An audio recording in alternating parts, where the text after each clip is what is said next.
Hello, everyone, and welcome to Transformative Employee Engagement. Today, we will be discussing the importance of moments in engagement and sharing a few tools for creating better moments. We are happy to have with us David Zinger. My name is Monish Kupchandani with the Passageways Ensemble team.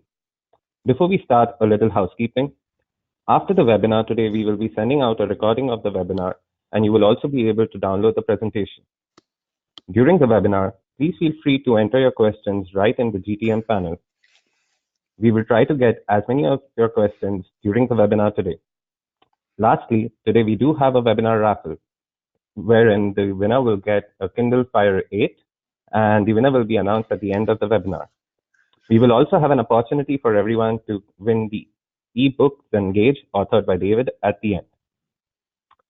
Let's start with a little introduction about David.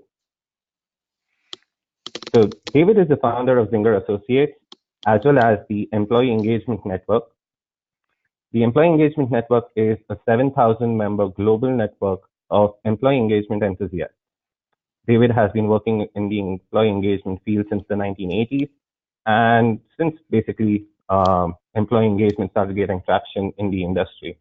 And he's prominently known for the employee engagement pyramid and the Zinger model of employee engagement. We are happy to have him with us today to share his knowledge and expertise. So let's start the webinar today by a quick poll question. So David, while everyone answers, what do you think most people with us today will answer?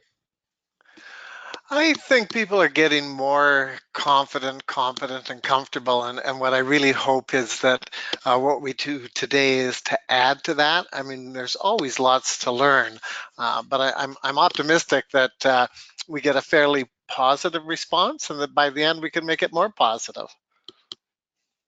Perfect.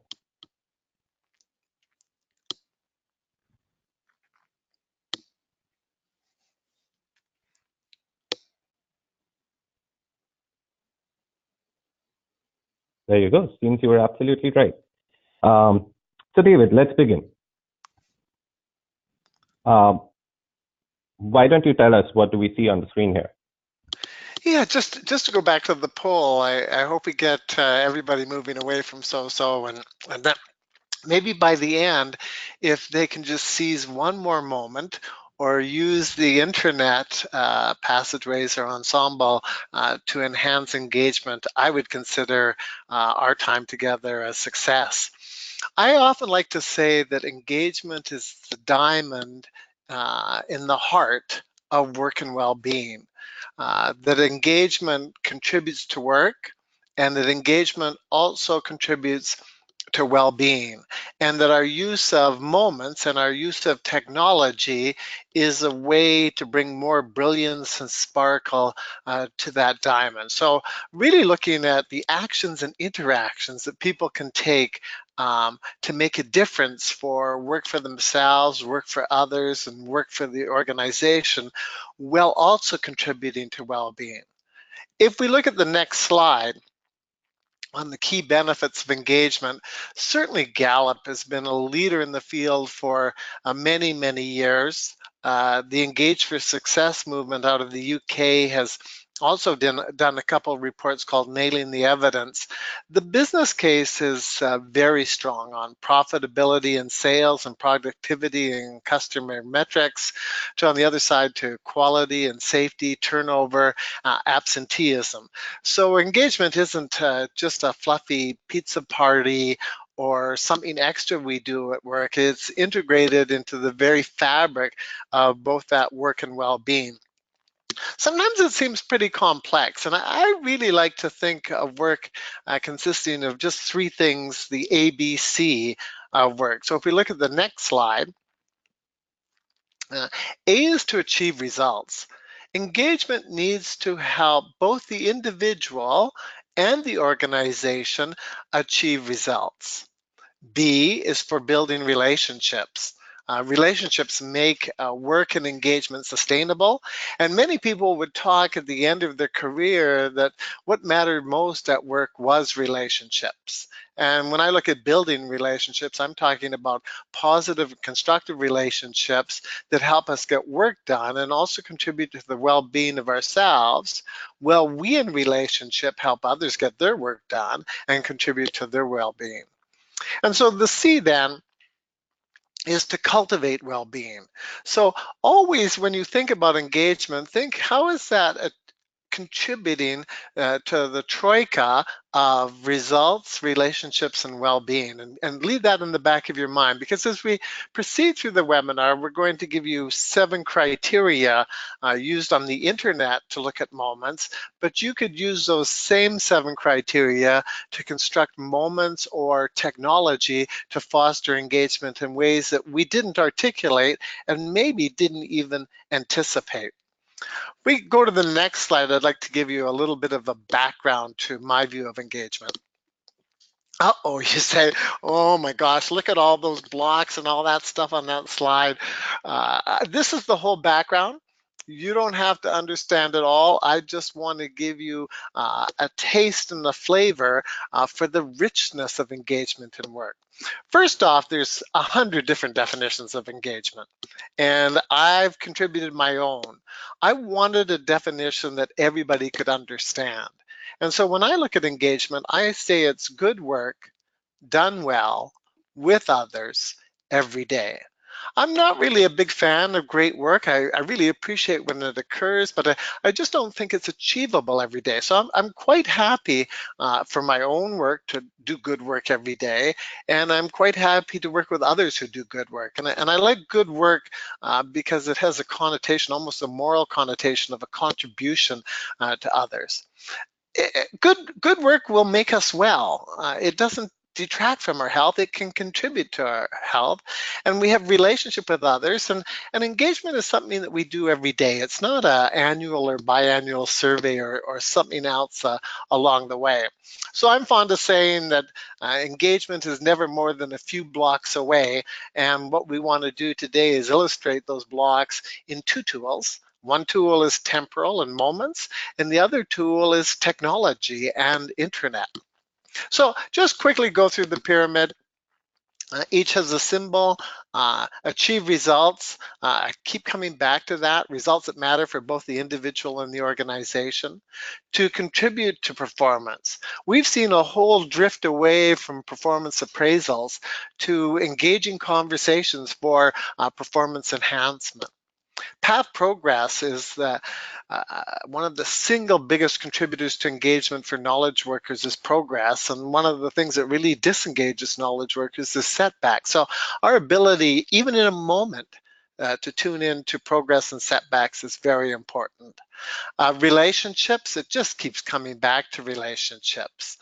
In the heart of the pyramid for today is to master moments. And we want to give you some specifics, and we also want to give you some structure so that you can develop your own specifics. Foster recognition is people need to know that we see them, that we care about them, and that they also see us. And the foundation of the pyramid is on being able to use our strengths within the moment and every day, to have a sense of meaning in our work, to enhance well-being, and good engagement and good work really does enliven energy. So huge pyramid, but let's take it to the moment, and let's go to the next slide.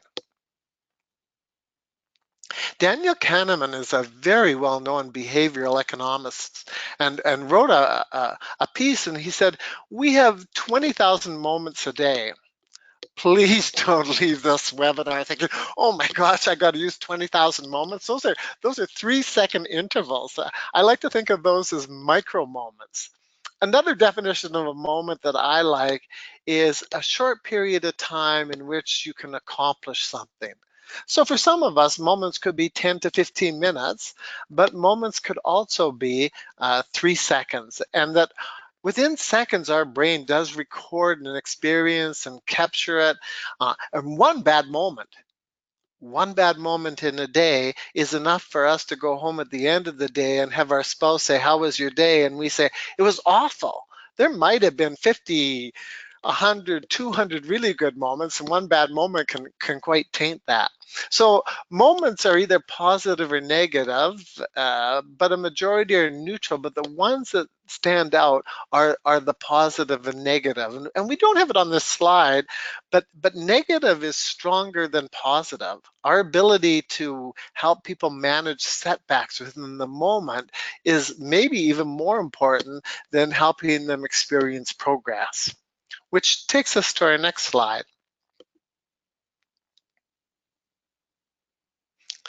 On our next slide is a map, and the title in there is "In the World of Work, Map for Moments, Not Meridians." I would encourage you to make a little map of your day so far. Where have you been, and what have you done, and what moments stood out? What are those key moments? Is it the first few minutes of work?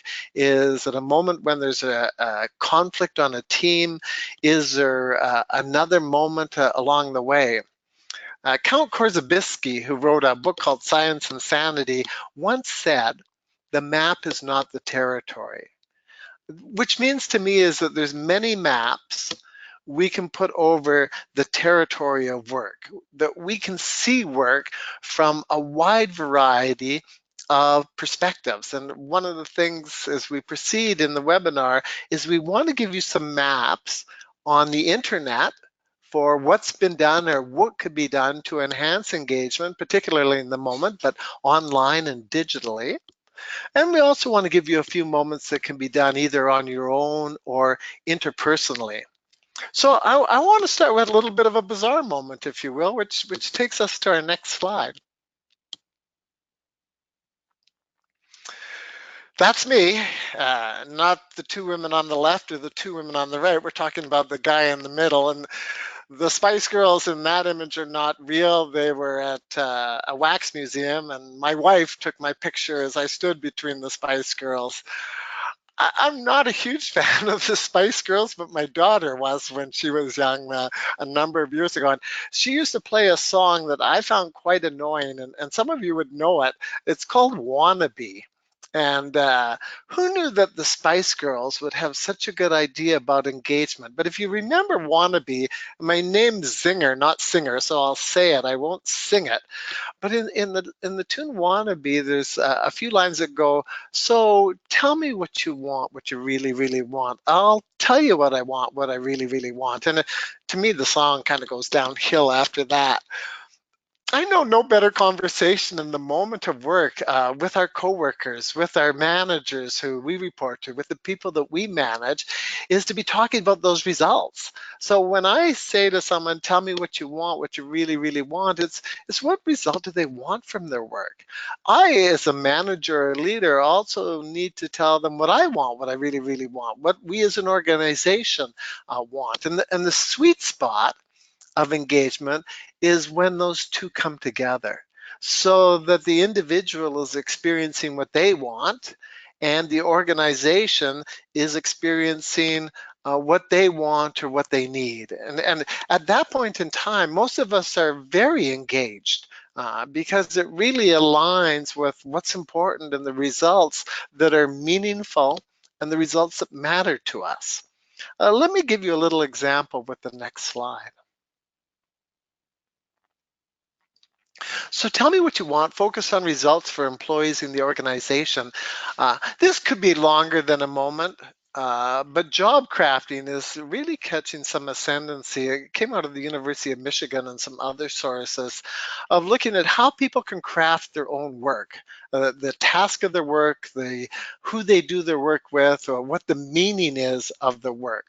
I think the days of just a simple job description telling the person what we want them to do is necessary but not sufficient. What we need is also for the employee to engage in that process, for them to determine the contributions that they might make, what's meaningful to them. Now, someone can craft their job in such a way that it goes so far out of what the organization needs that it's really missing the mark and is detrimental. But many people can craft their work in such a way that they bring more meaning to what they do.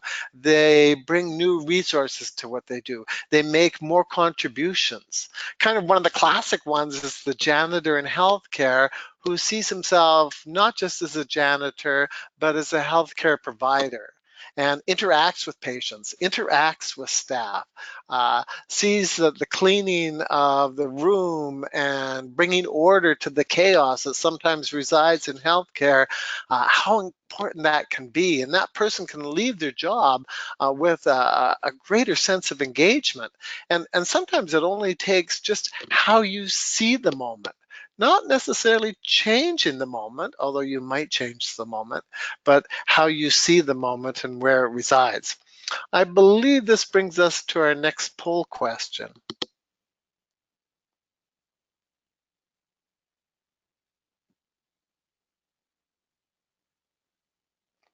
So our organization consciously tries to encourage employee engagement in the digital workplace. Select one of the following, yes or no.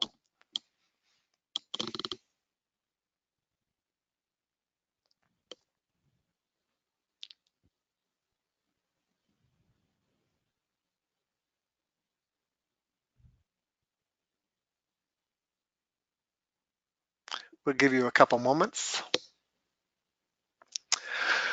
Excellent. 80%. 80%. I mean, we're so many of us work remotely, telecommute, may work in the same building but never see the person that we report to. Engagement is a very human endeavor, but our ability to engage digitally is equally a human endeavor. So 80%, and we want to show you some examples. I just want to show you about transforming engagement with the next slide, and then 7 criteria. And then I'm going to turn things over to Mo for a little bit to talk about some examples of how the internet and passageways and ensemble has been used for engagement. That is a picture I took last year in Greece, in Naxos. It's called the La Portera. Anybody who's from Dubai would also recognize the frame. A new structure in Dubai is very similar. What stands out to me about that picture is that it's an open door. It's wide open. It's right there in front of us. All that we need to do is to move through it. Moments are right there in front of us. I think all that we need to do is to move through them. We don't need to live for the moment. We need to live and work in the moment.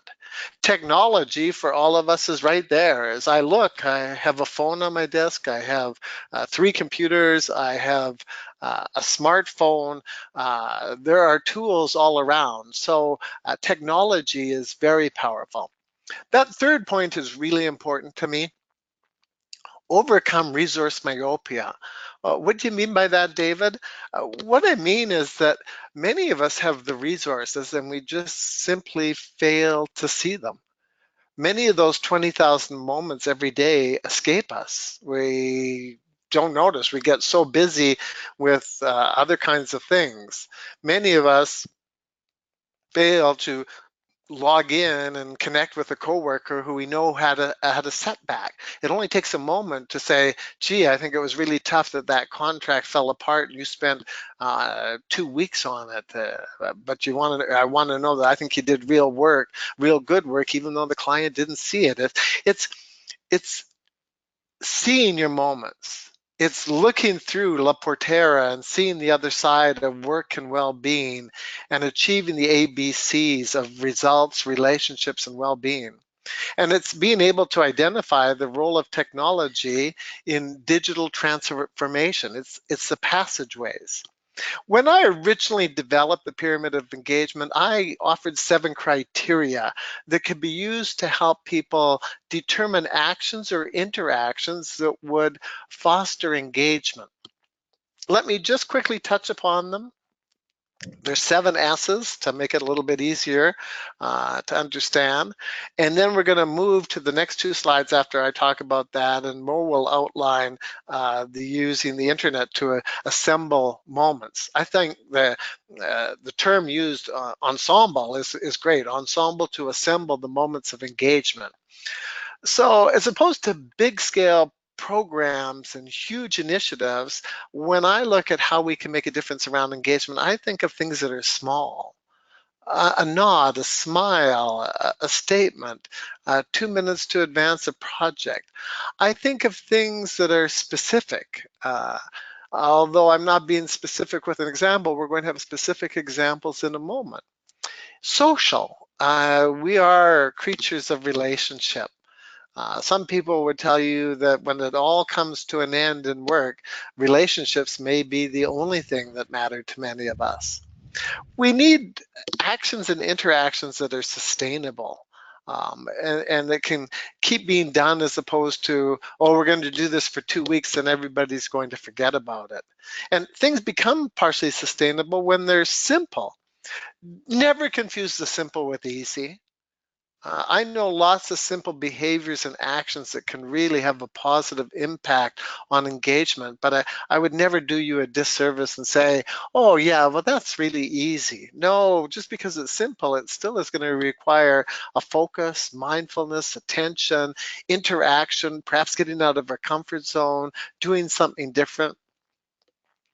The next 2 I'd like to finish off with are structural and strategic. This is where the internet is such a powerful tool. We can structure the page. We can structure how things occur. We can structure out notifications. We can structure conversations. We can structure dialogues.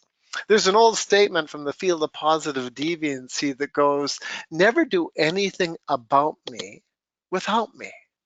Well, the internet really allows a good digital tool to bring all employees in to discussions around strategies, around results. You know, I used to get asked every so often, how do you get everybody on the same page with engagement? And in my early days, because I've spent 22,000 hours on this topic, I used to kind of write out an action plan.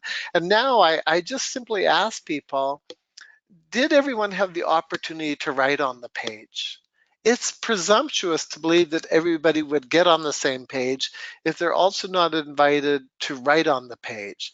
And the internet is a phenomenal tool. The ensemble offers great resources to allow people to write on the page, to create the pages, to interact on those pages. And the final one is strategic. I don't want engagement activities that aren't aligned with the strategies and the results that matter to both the individual and the organization. It's a tall order, but I think it helps us move to the next level of engagement. I hope what you see in the next few slides, and then a slide that I'll come back on and talk about some of the masters of engagement, is some nudges to improve and enhance how you work with engagement. So I'm going to turn things over to Mo now, and he's got some examples of using internet to assemble moments. Thank you, David. So we've all seen the digital workspaces that we've currently got working around us. Most of our interactions have gone from real world interactions to more something that we have on our mobiles or something through our laptops. Processes themselves have got digital as we move. The intranet is seen more as a window to your digital workspace. And intranets have been here since ever, and they've evolved. One of the benefits that intranets have evolved into is the variety of tools that we have. It is just not the intranet. Technology today around us has given us tools to optimize processes, to remove redundancies, to have communications and collaborations across our organizations. And I think the 7S's that David just touched upon are brilliant in a way that they are something that we can use with technology and implement to get the most out of all our interactions, whether they are digital or real world. And as David said rightly in the beginning was, engagement is not a pizza party. Engagement is something that we use to drive employee experience, and something that we really hope for is that that experience that our employees have translates into customer experience. So touching base on how intranet as a technology can leverage these seven S's, let's look at a few examples that we've seen our customers use the intranet for. When we talk about something small, it could just be the platform which gives the entire organization a voice. Something where employees can come in, can participate in polls, somewhere where they can provide suggestions, somewhere where they see something which concerns them, maybe something to do with customer experience. It gives them that voice, that platform to come in and help make changes that help the overall growth. As David said, something simple and go a long way to drive engagement as well.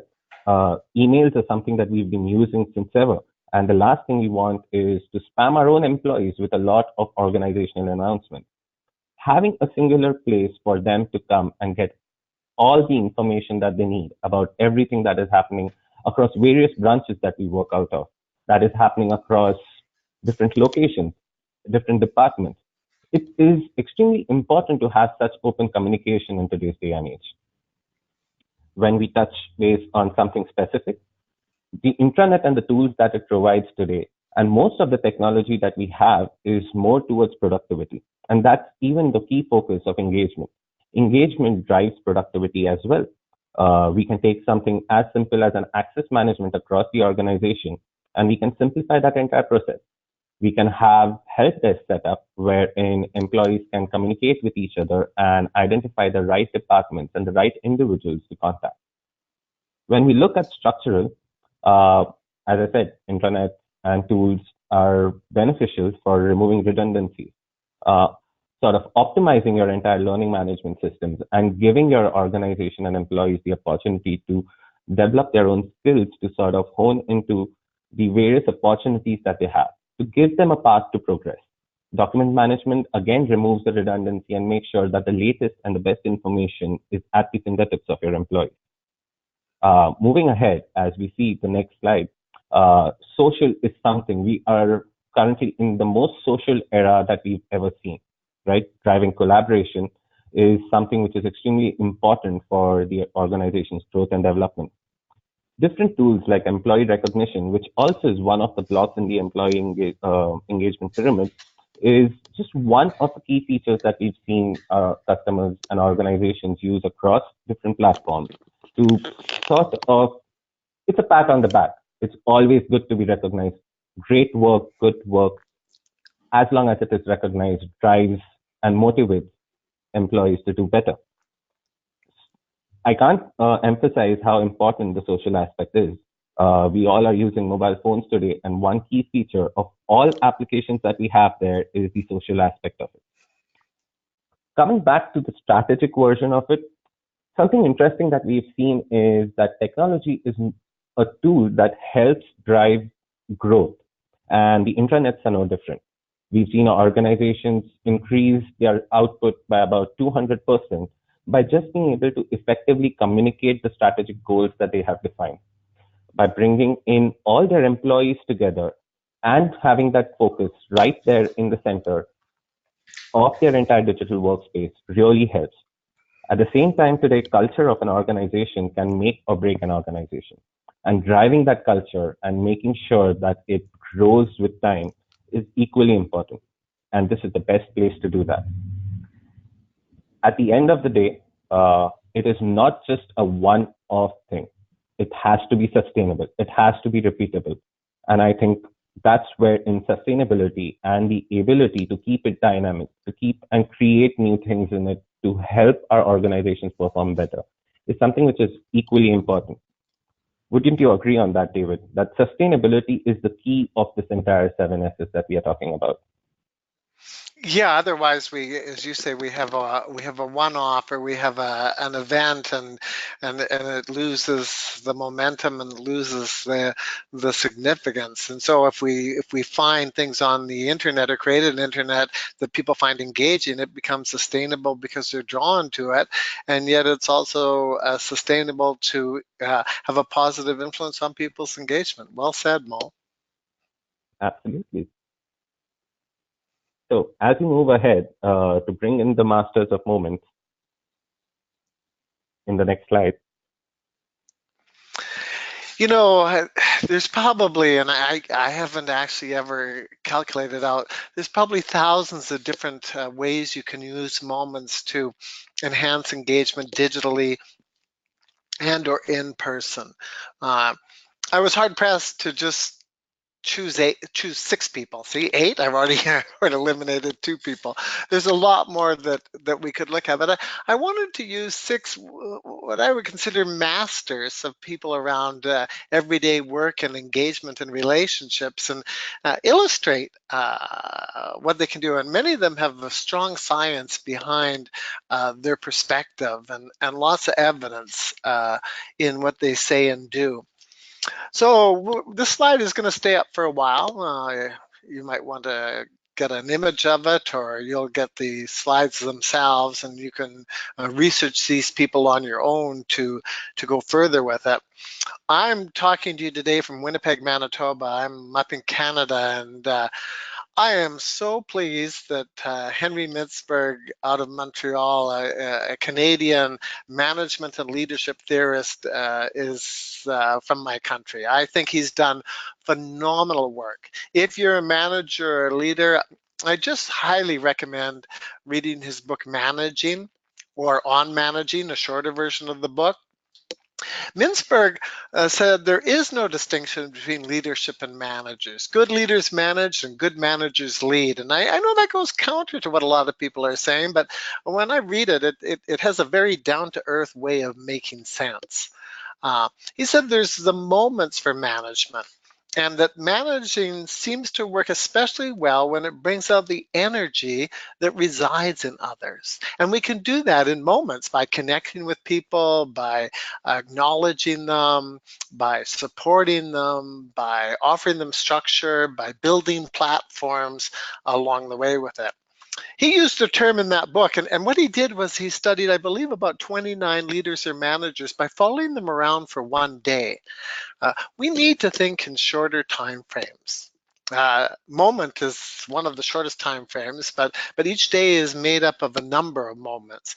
And by studying just one day with each managers, he offered us a lot of perspectives and clues about engagement and management. Let me just summarize a couple of things he said. Managers are important to the extent that they help other people to be important. Never neglect a moment where you can help another person that you work with be important. He said that an organization is an interacting network, not a vertical hierarchy. Effective managers work throughout. They do not sit on top. And Mo, wouldn't you say that's the principle of an intranet? In many ways, it really demonstrates the hierarchy. Is that how you see it, Mo? Yes, absolutely. Yeah, It's so the structure is there with it. Uh, he said, out of this network, internet, you could say, emerge strategies as engaged people solve little problems that can grow into big initiatives, implementations, so-called also feeds formulation. So the strategy itself comes out of, to quote Mintzberg, out of moments. To manage is to help bring out the positive energy that exists naturally within people. Managing thus means engaging based on judgment, rooting in context.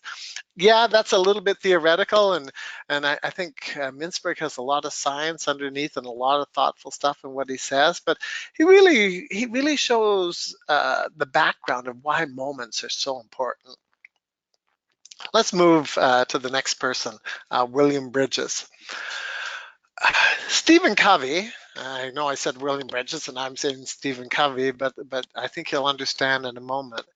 Um, Stephen Covey once said in the 7 Habits, begin with the end in mind.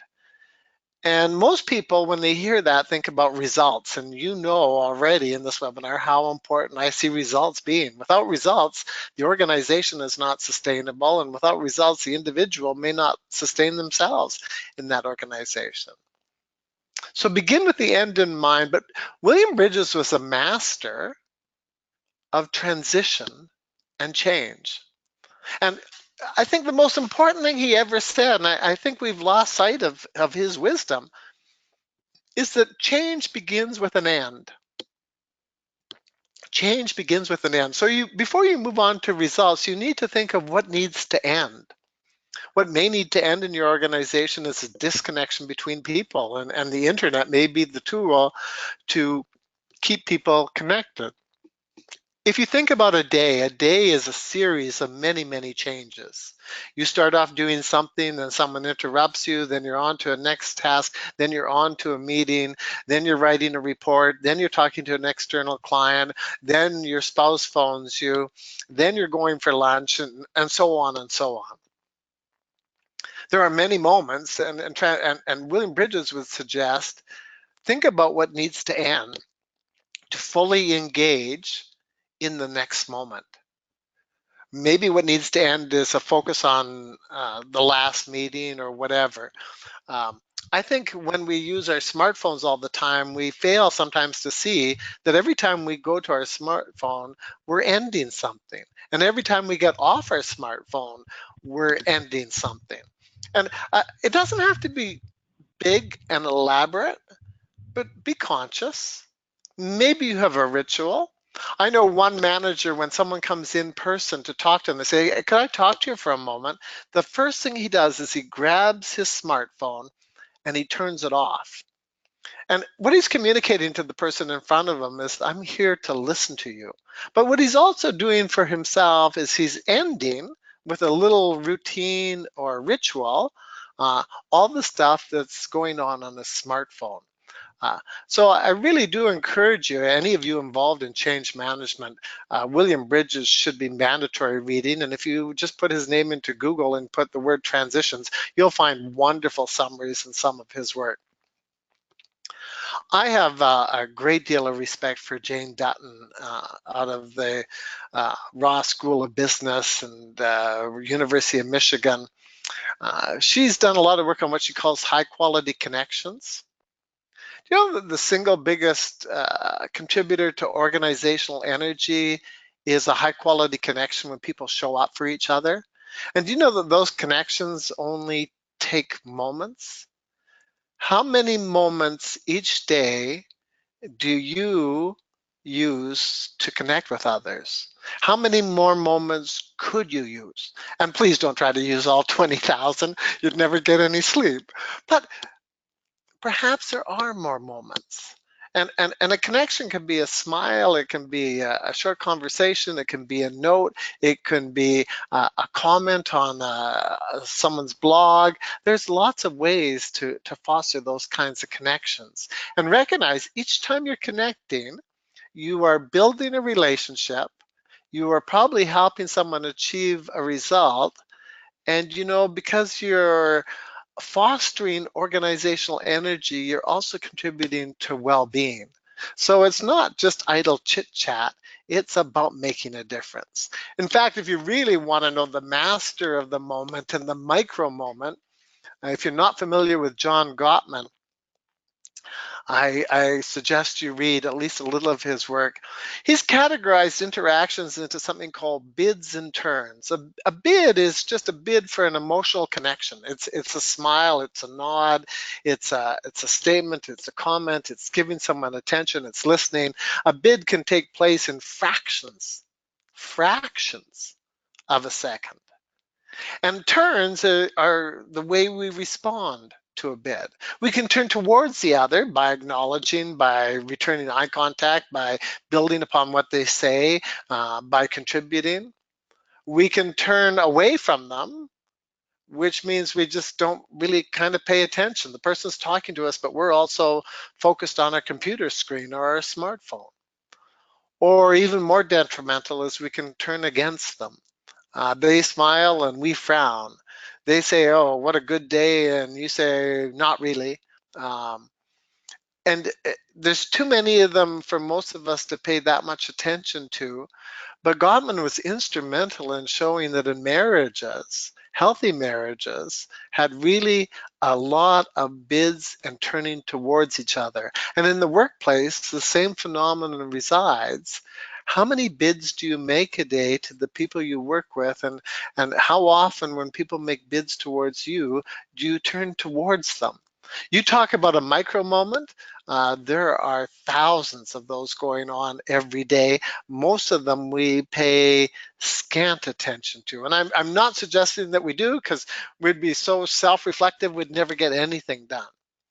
But can we at least try it? You know, one of the things I frequently like to say when I teach in person is I say to people, don't trust me. And they often kind of stop, and sometimes they even laugh. And I say, don't trust me, test me. Don't believe these things will improve engagement because I told you they do, or because these researchers or writers have done it. Test it. If you take just one of the ideas away, or if you just tweak your intranet with one small widget around engagement, just test it to see if it indeed is making a difference. I think in some ways we need to be constantly running micro experiments, just trying it out to see what happens. See what happens to your own energy when you make more high quality connections and you make more bids. See what happens when you consciously work at making other people important, not just to them, but to yourself and to the organization. Teresa Amabile, the fifth person on here, is from Harvard University. She wrote a book called The Progress Principle. She and her husband, Stephen Kramer, were instrumental in showing that the single biggest contributor to organizational engagement or motivation is progress. And the single biggest thing that detracts from it is setbacks. And I want to tell you how she found this out, because I think it's the question she asked that offers you something that you can do in a moment. The question she asked is, at the end of each day, she asked hundreds of people, what stood out for you at work today? She didn't begin by believing that progress and setbacks were that important. But that's what she found when she started to read their journals about what stood out for them during the day, and how vital progress was to sustain engagement, and how setbacks would make work almost unsustainable for people along the way. I would encourage you, if you're in a leadership position or in an interaction position, or even if you're a parent, is to ask the people that you interact with, what stood out for you today? Or what stood out for you since the last time we were together? You know, I have three children, they're all adults now, but I used to ask them, so what did you learn at school today? And usually they just look at me befuddled or barely say a thing. But you know, when I changed that question to what stood out to them, sometimes it was formal learning, sometimes it was somebody farted in class, sometimes it was a teacher behaved in a certain way, but it's a very rich, rich question. So I encourage you to take Teresa Amabile's work on progress and setbacks and notice it, to use that question. And most importantly, online, digitally, or in person, really help individuals in the organization with the inevitable setbacks that occur at work. We are all playing a game called snakes and ladders in the workplace, but it's not just a roll of a dice that determines the outcome. It's our own sense of engagement and our interaction and our actions along the way with that. So there we have five, and we have one final person. Ramiro Garcias, I met in Berlin a number of years ago. He was working at the time, he's now retired, but he's working for Kimberly Clark Latin America operations. And he said, you know, we were finding that the engagement survey wasn't working how we hoped. And he said, we developed what was called the Sunday question. And all of us said, Ramiro, what's the Sunday question? And he said, here's the Sunday question. All employees of our operations were encouraged to ask themselves at some point in time on Sunday this question: am I looking forward to going to work on Monday? If the answer was yes, then you just proceeded on Monday to go to work. If the answer was no, You were encouraged some point in time during Monday to go talk to the person who you reported to and say, I asked the Sunday question and my answer was no or maybe. And that would trigger a conversation. We don't know why. The person might not have been looking forward. Perhaps they had a sick child at home. Perhaps they had experienced 3 weeks of constant setbacks in their work. Perhaps something else had happened. You know, how did we ever turn disengagement into a punishable offense? It should be a trigger for a conversation. Now, some of you are saying, that might be fine for Ramiro and where he worked, but boy, people wouldn't do it where I work. They couldn't be honest. And if people can't be honest where you work, I want to suggest to you that you have a bigger issue. You have an issue of psychological safety, which may be even bigger than engagement, because without psychological safety, without the ability of people feeling comfortable enough to say what they see and what they experience and having some vulnerability about what's going on, then engagement is really going to struggle. And although this webinar is not focused on that, there are many, many moments during the day when we can enhance psychological safety for other people in the organization and even ourselves. I've been studying this topic a bit lately, and I've been very impressed with the people I interviewed. Is at times they said, no, the organization wasn't that safe at certain periods, but I did what I needed to do to make it safe for myself and for the people that I worked with. So we're never a victim, and there always is something we can do. And you know, a momentary time frame is simple. It gives us an entering point in which to move from there. So Mo, I've kind of gone through these 6 people, and I'm going to ask you the question that Teresa Amabile might ask. What stood out for you as you heard that? It's just exactly everything. It's been so insightful right now. And psychological safety, as you put it, is something that I truly believe is extremely vital in our day-to-day conversations. We spend most of our time at work, and it needs to be a place where we can be absolutely honest with our colleagues, with our organization. And it is something that I think is vital for the organization's growth, because we want people to be present over there and we expect certain results from them.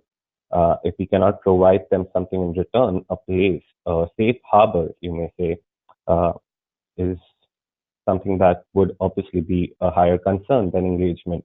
And I think it is the building point, or you can say the entire foundation on which engagement can be built.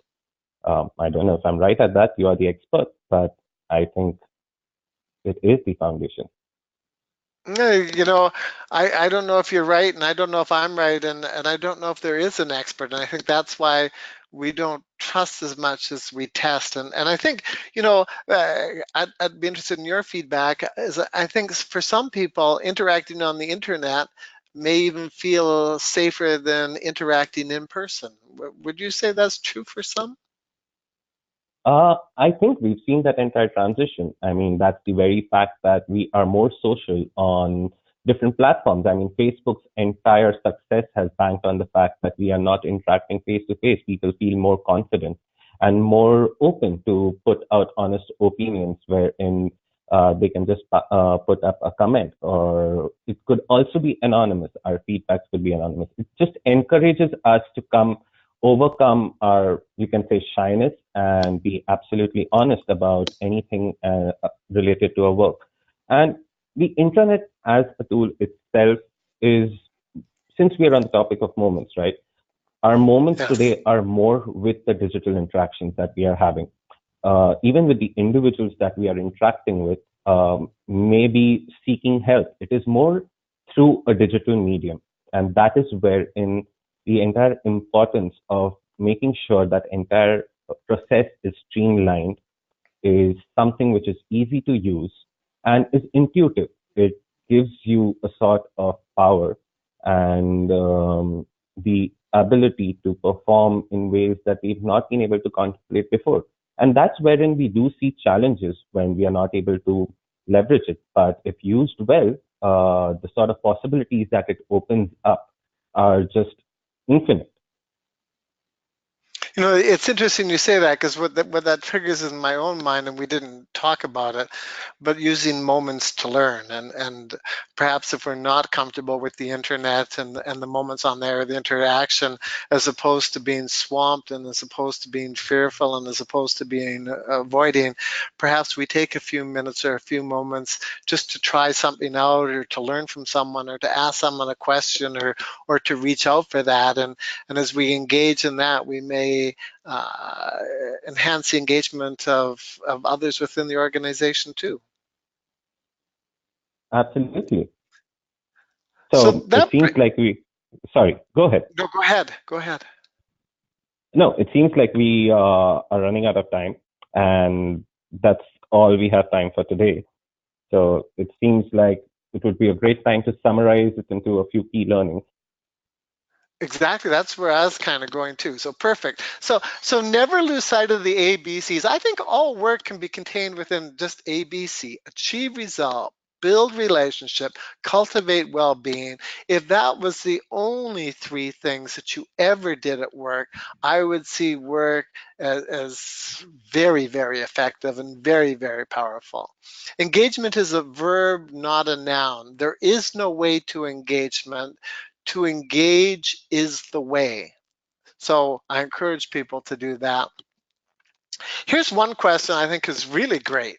And it can be asked at any point in time. You could put it up on the internet and have it just appear every so often, or you could have people write down their responses. But what can I do right now to improve engagement for myself or someone else at work? We are personally responsibility for our own engagement, but we're mutually accountable for the influence we have on other people's engagement. And Mo, I'll leave you to the fourth one. Why don't you take that one? For sure. So as we discussed, technology is a great tool for to help us master these moments of engagement that we have. And with the digital transition that all our organizations are going at, it is the most opportune time to leverage it. And intranets, as we said, is just a window to these digital workplaces. They bring together all the different technologies and tools that you have out there. And it's a great starting time. It's the best moment that you can have. You can use it to socialize, you can use it to drive productivity, or you can make it to have efficient processes within your organization. With that, it seems that that's all the time we have. I would like to thank everyone on behalf of Passageways, and especially thank you, David, for sharing your knowledge and expertise with us today. This Thank brings us you. to the last poll question that we have till we get the raffle winner out. We just want to know if you feel any more confident, competent, or comfortable in using technology to improve engagement.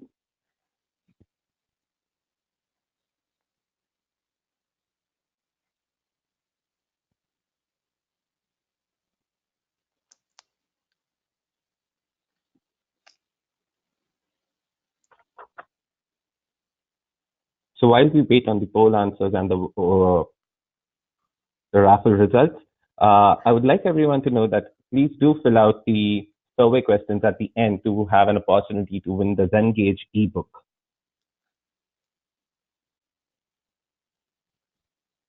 Well, David, it seems like we did bring the numbers down. We have a lot more people who are confident, competent, and comfortable. Um, and moving to the webinar raffle, we would like to congratulate the winner.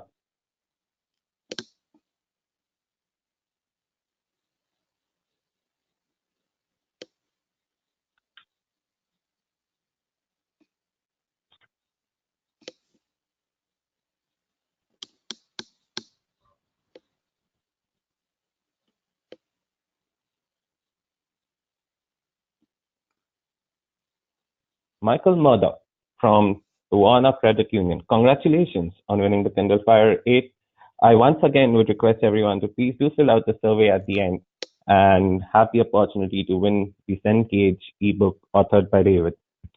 David, thank you once again for all the time that you've given us today and sharing all your expertise. If you have any questions, do feel free to reach out to David personally or reach out to us, and we would be more than happy to answer any questions that you have. Thank you again for joining us, and have a great day. Thank you.